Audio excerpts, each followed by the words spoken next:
Adam Friedman, Rivals.com, here with National Recruiting Director Adam Gorney, going over the three biggest rankings questions coming into the postseason rankings update. There are a lot of big name players that we're going to discuss in depth while we're on the rankings call, but three positions that are really under the microscope are on the offensive side of the ball. Unsurprisingly, quarterback is really where the conversation is going to start. We've got of course, we've got Georgia commit Dylan Raiola at number 1 right now, Julian Sayin, Alabama commit number 2 at the position, followed by Air Noland, Ohio State commit, and CJ Carr, Jaden Davis, DJ Lagway, and on and on and on from there. Adam, there's going to be some movement at this position. I think we've kind of alluded to that in many articles already during the season, and leading into the season, there was a lot of questions about this already. So where do you see things kind of standing right now as we really finish up the regular season of high school and head into the postseason? Yeah, I think the biggest question is going to be who's the number 1 quarterback in the country, and a lot of guys can make an argument. I think really 3. Raiola has done nothing to fall off of number 1. He's not putting up monster stats this year, but running a Buford offense, has a phenomenal touchdown to interception ratio, great decision maker, and then the projection, the upside is all there. I mean, he is by far, not by far, but certainly the best looking quarterback in this class, literally the same height and weight as Patrick Mahomes, and has a very similar playing style. But I do think the question becomes, is Julian Sayin the number 1 quarterback now? Again, a phenomenal senior season, not against great competition, but just as such a terrific decision maker, and now has shown like an extra level of athleticism this year. So I think that's going to be part of the discussion. And then really, where does DJ Lagway fit into this? He is stats are one thing. Okay. So, he's putting up big stats. He's not playing great competition, but then last weekend, he just absolutely torched a phenomenal defense with 2 Georgia commits on it. So of course that is going to play a major factor here as well. Is he a 5-star quarterback? I'm leaning heavy yes. It will be a discussion in rankings meetings. And then we get into, is he the number 1 quarterback in the country? If you look only at off-season stuff, if you look only at Elite 11, he is not. But there is something to be said about how he is playing this season. His size, his ability to move, his running ability, his decision-making, all of those things are going to play into a factor. There are definitely other questions to be had here. There's going to be a lot of movement. So there's still a lot of decisions to be made at quarterback. Yeah, I agree, and I think the what you mentioned about Julian Sayin, just the added level of athleticism, kind of leaning up a little bit, and really kind of has matured physically. I think that's going to really help him in this discussion. But the DJ Lagway points that you made are really important here. I think. I mean, the dual threat ability, the big arm, the ability to play within a system, and deliver the ball accurately. I think it's all going to play into this discussion of who should be number 1 at the position, how many 5-stars are there going to be, and really who can make an impact early and really take their team to the next level when they actually arrive on campus. I did want to also call out guys like Mabry Medower and Ryan Puglisi as guys who we've been keeping a close eye on, both of them potential movers in this rankings update, along with Luke Kromenhoek. I think number 74 in the Rivals 250 right now, big arm, Florida State commit. I think he's got a chance to be special once he arrives on campus and really gets into that Florida State system there.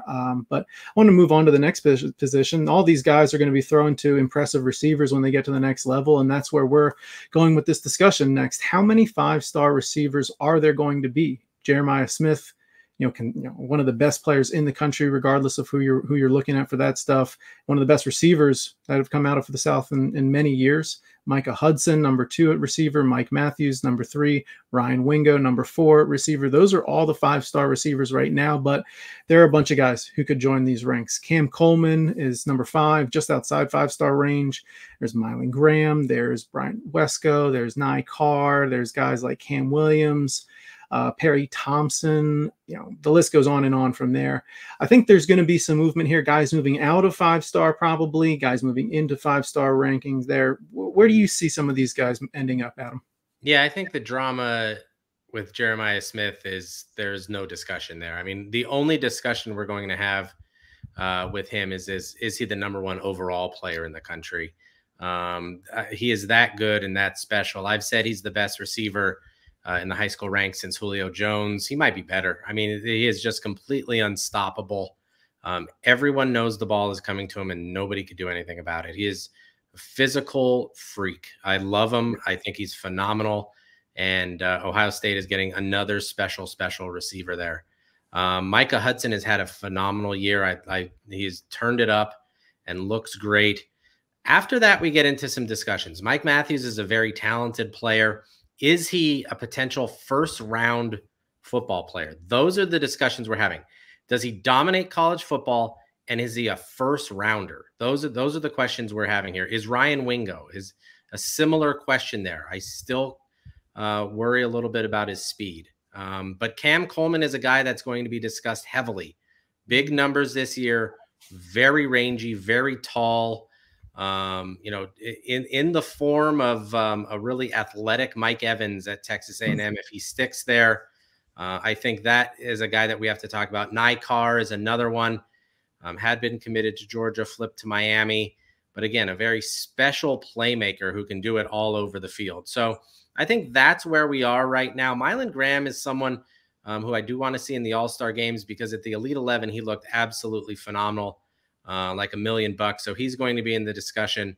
And then there are some others down the line, like Draylon Miller continues to put up big stats and can't be stopped. Cam Williams is one that we're going to watch. And then as you go down the list, it's a pretty deep class at receiver. So there's going to be a lot of discussions there.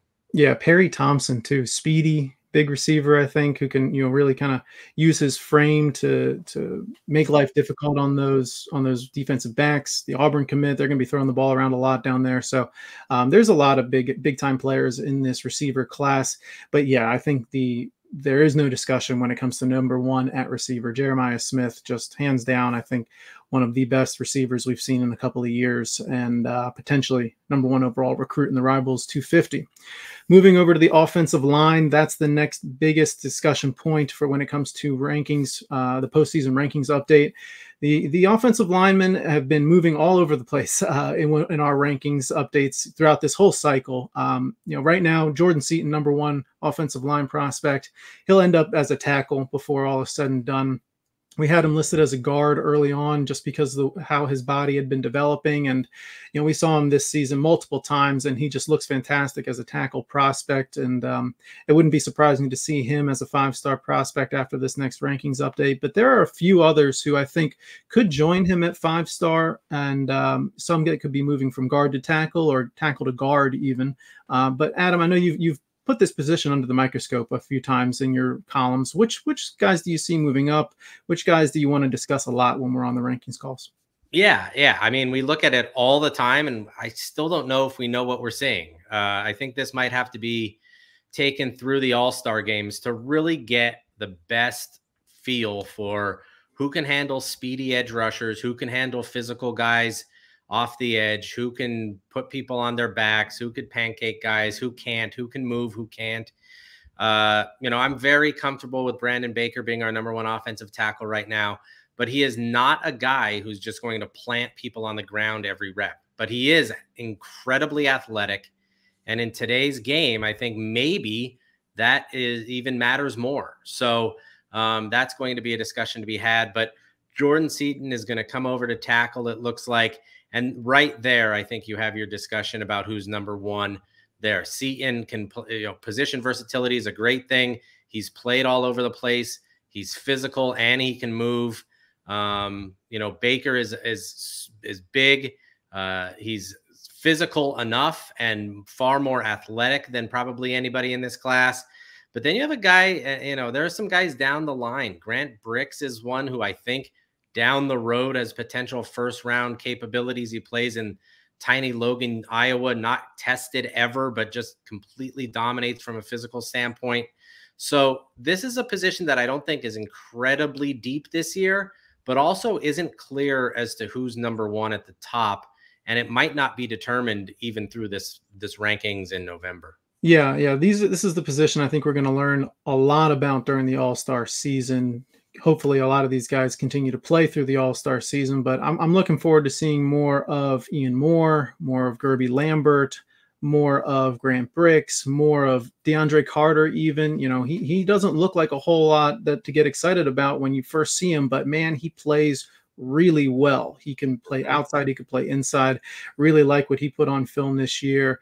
I look at guys like Weston Davis, Josiah Thompson, you know, Nathan Roy even. Those are some guys who I'm keeping a close eye on throughout the rest of the season, heading into the postseason rankings updates, and then, of course, through the All-Star season.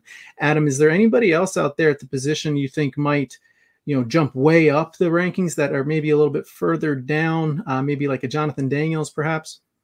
Yeah, I mean, Daniels is an impressive looking kid and someone that can, again, uses that athleticism more than his physical nature to really dominate. I really hope Josiah Thompson shows up somewhere because I think he could be a top 5, 6 guy in the country.